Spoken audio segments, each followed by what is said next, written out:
ಆದರೆ ವಿಜಯಪುರ ನಗರದಲ್ಲಿ ಡಕಾಯಿತರ ಕಳ್ಳರ ಡಕಾಯಿತರಿಗೆ ಬಲಿಯಾಗಿ ಮಾನ್ಯ ನಮ್ಮ ನಗರದ ನಿವಾಸಿ ಬಡ ಕುಟುಂಬದ ಬಡದ ಹೊಣೆಗಾರರು ಅಥವಾ ಪೊಲೀಸ್ ಇಲಾಖೆ ಹೊಣೆಗಾರರು ಅಥವಾ ಏನು ಸರ್ಕಾರ ಹೊಣೆಗಾರರು ನಾವು ವಿಚಾರ ಮಾಡಬೇಕಾಗಿದೆ. ಯಾಕಂದ್ರೆ ಒಂದು ಜೀವಕ್ಕೆ ಬೆಲೆ ಇದೆ. ಎಲ್ಲೋ ಒಬ್ಬ ಈ ಜೀವನ ರೀ. ಮಾನ್ಯ ಮುಖ್ಯಮಂತ್ರಿಗಳೇ, ಈ ಕಡೆ ಕೊಟ್ಟು ಸ್ವಲ್ಪ ಗಮನ ಕೊಟ್ಟು ನಾವು ನೋಡಬೇಕು.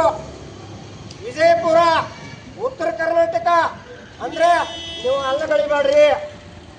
ಇವತ್ತೇನಾದ್ರೂ ಯಾವುದೇ ಸರ್ಕಾರ ಆಗ್ಬೇಕಂದ್ರೆ ಮೂಲ ಯಾವುದೇ ಸರ್ಕಾರ ಆದ್ರೂ ಅದು ನಿರ್ಣಾಯಕರೇ ಉತ್ತರ ಬಲೆ ತಗೋತಾರ ಅಂದ್ರೆ ದರೋಡೆಕೋರರು ತಮ್ಮ ಕಾನೂನು ಸುವ್ಯವಸ್ಥೆ ಎಲ್ಲಿಗೆ ಬಂದಿದೆ ಅಂತ ನಾವು ವಿಚಾರ ಮಾಡಬೇಕಾಗಿದೆ. ದಯಮಾಡಿ ಅವನ ಮೃತಪಟ್ಟಂತ ಸಂತೋಷ್ಗೆ ಮುಖ್ಯಮಂತ್ರಿ ಪರಿಹಾರ ನಿಧಿಯನ್ನು ಕೊಡ್ರಿ. ಇಲ್ಲಾಂದ್ರೆ ಅವನ ಪತ್ನಿಗೆ ಒಂದು ಸರ್ಕಾರಿ ಹುದ್ದೆ ಅಥವಾ ಅಲ್ಲಗಳದೆ ಇಲ್ಲ ಸಿದ್ಧಸಿರಿ ಬ್ಯಾಂಕ್ ಆಗಿರ್ಬೋದು, BLD ಸಂಸ್ಥೆ ಆಗಿರ್ಬೋದು ಅಥವಾ DCC ಬ್ಯಾಂಕ್ ಆಗಿರ್ಬೋದು, 3 ಸಂಸ್ಥೆಗಳನ್ನು ನಮ್ಮ ಜಿಲ್ಲೆಯ 3 ಪ್ರಮುಖ ಬಿಜಾಪುರ ಜಿಲ್ಲೆಯ ಒಂದು ದರೋಡೆಕೋರರ ಹಾವಳಿಯಿಂದಾಗಿ ಸಂತೋಷ್ ಕನ್ನಾಳ್ ಅವರು ಮೃತಪಟ್ಟಿರ್ತಕ್ಕಂಥ ಘಟನೆ ಬಹಳ ವಿಷಾದಕರ. ಆ ಸಂತೋಷ್ ಕನ್ನಾಳ್ ಅನ್ನೋರ್ತಕ್ಕಂಥವ್ರು ಒಂದು ಸಣ್ಣ ಸಂಸ್ಥೆಯಲ್ಲಿ ಸೇವೆ ಮಾಡ್ತಾಯಿದ್ರು. ಅವರ ತಂದೆ ತಾಯಿ ಕೂಲಿ ನಾಲಿ ಮಾಡ್ತಾಯಿದ್ದಾರೆ. ಅವರ ಧರ್ಮ ಪತ್ನಿ ಭಾಗ್ಯಲಕ್ಷ್ಮಿ ಅನ್ನೋರು B.Ed ಆಗ್ಯದ. ಅವ್ರಿಗೆ ಒಂದು ಸಮನ್ವಯಿ ಅಂತ ಹೇಳಿ 3 ವರ್ಷದ ಮಗು ಇದೆ, ಹೆಣ್ಣು ಮಗು. ಈಗ ಅವರ ಕುಟುಂಬ ಕಣ್ಣೀರಿನಲ್ಲಿ ಕೈ ತೊಳಿತಾ ಇದೆ. ಅವರಿಗೆ ಇನ್ನೂವರೆಗೂ ಯಾವುದೇ ಸರ್ಕಾರದ ಪ್ರತಿನಿಧಿಗಳಾಗಲಿ ಯಾವುದೇ ರಾಜಕೀಯ ಪ್ರತಿನಿಧಿಗಳಾಗಲಿ ಅವರಿಗೆ ಭೇಟಿ ಕೊಟ್ಟಿಲ್ಲ, ಸಾಂತ್ವನ ಹೇಳಿಲ್ಲ ಮತ್ತು ಯಾವುದೇ ರೀತಿಯ ಸಹಾಯ ಸಹಕಾರ ನೀಡಿಲ್ಲ. ಆ ಕಾರಣಕ್ಕಾಗಿ ಇವತ್ತು ವಕೀಲರು ಮತ್ತು ಅನೇಕ ಸಂಘ ಸಂಸ್ಥೆಗಳ ಪ್ರತಿನಿಧಿಗಳು ಇವತ್ತು ನಾವು ಜಿಲ್ಲಾಡಳಿತಕ್ಕೆ ಮುಖ್ಯಮಂತ್ರಿ ಅವರಿಗೆ ಮನವಿ ಮಾಡ್ತಾ ಇದ್ದೀವಿ. ಅವರ ಕುಟುಂಬ ವರ್ಗದವರಿಗೆ ಸಹಾಯಧನವನ್ನು ಮುಖ್ಯಮಂತ್ರಿಗಳ ಪರಿಹಾರ ನಿಧಿಯನ್ನು ಒದಗಿಸಬೇಕು ಮತ್ತು ಆ ಒಂದು ಅವರ ದಿವಂಗತರ ಧರ್ಮಪತ್ನಿಗೆ ನೌಕರಿಯನ್ನು ಕೊಡಬೇಕಂತೇಳಿ ಈ ಮೂಲಕ ನಾವು ಆಗ್ರಹಿಸುತ್ತೇವೆ. 1 ತಿಂಗಳೊಳಗೆ ಆ ಕುಟುಂಬಕ್ಕೆ ನ್ಯಾಯ ದೊರೆಯದೆ ಹೋದರೆ ನಾವು ಮತ್ತೆ ಬೀದಿಗಿಳಿದು ಹೋರಾಟ ಮಾಡ್ತೀವಿ. ಅವ್ರ ಕುಟುಂಬಕ್ಕೆ ನ್ಯಾಯವನ್ನು ಸಲ್ಲಿಸ್ತೀವಿ. ಜೊತೆಗೆ ಸಂಘ ಸಂಸ್ಥೆಗಳು ಎಲ್ಲ ಸೇರಿ ಆರ್ಥಿಕ ಬಲವನ್ನು ನೀಡಲು ನಾವು ಚಂದ ಎತ್ತುವುದರ ಮೂಲಕ ಅವರ ಒಂದು ಕುಟುಂಬಕ್ಕೆ ಸಹಾಯ ಸರ್ಕಾರ ನೀಡ್ತೀವಿ ಅಂತಕ್ಕಂಥ ಮಾತನ್ನು ಈ ಸಂದರ್ಭದಲ್ಲಿ ನಾನು ಹೇಳ್ತೀನಿ.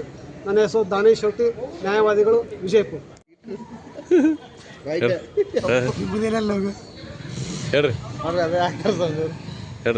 ಮೊನ್ನೆ ಜನವರಿ 16ರಂದು ವಿಜಯಪುರ ನಗರದ ಜೈನಾಪುರ ಲೇಔಟಿನಲ್ಲಿ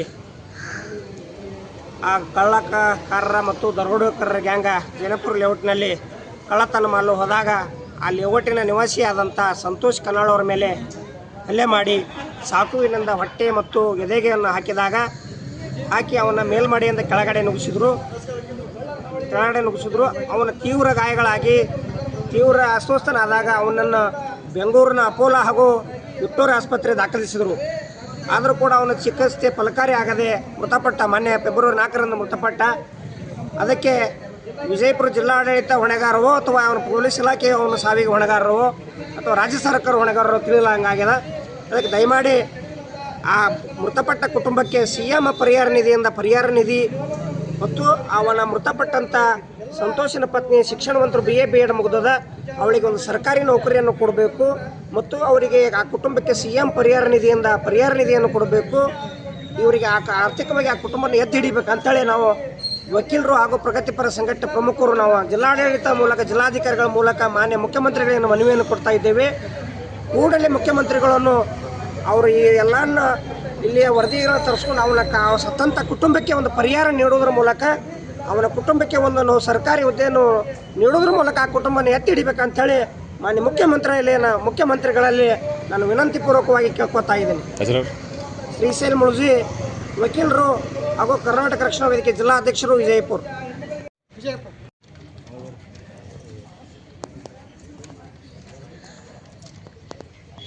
ವರ್ಷದ ಹೆಣ್ಣು ಮಗುವಿದ್ದು ಪತ್ನಿ BA ಮತ್ತು B.Ed ವ್ಯಾಸಂಗ ಮಾಡಿರುತ್ತಾರೆ. ಮೃತರು ಕೊರಿಯರ್ ಬಾಯ್ ಅಂತ ಹೇಳಿ ಕೆಲಸ ಮಾಡ್ತಿದ್ರು ವಿಜಯಪುರದಲ್ಲಿ. ಕುಟುಂಬದ ನಿರ್ವಹಣೆಗೆ ಅವರ ಆದಾಯವೇ ಮೂಲಾಧಾರವಾಗಿತ್ತು. ಗಾಯಾಳು ಸಂತೋಷ ಚಿಕಿತ್ಸೆಗಾಗಿ ಸುಮಾರು 25 ಲಕ್ಷ ರೂಪಾಯಿ ಸಾಲ ಸೋಲ ಮಾಡಿ ವೆಚ್ಚವನ್ನು ಭರಿಸಿರುತ್ತಾರೆ.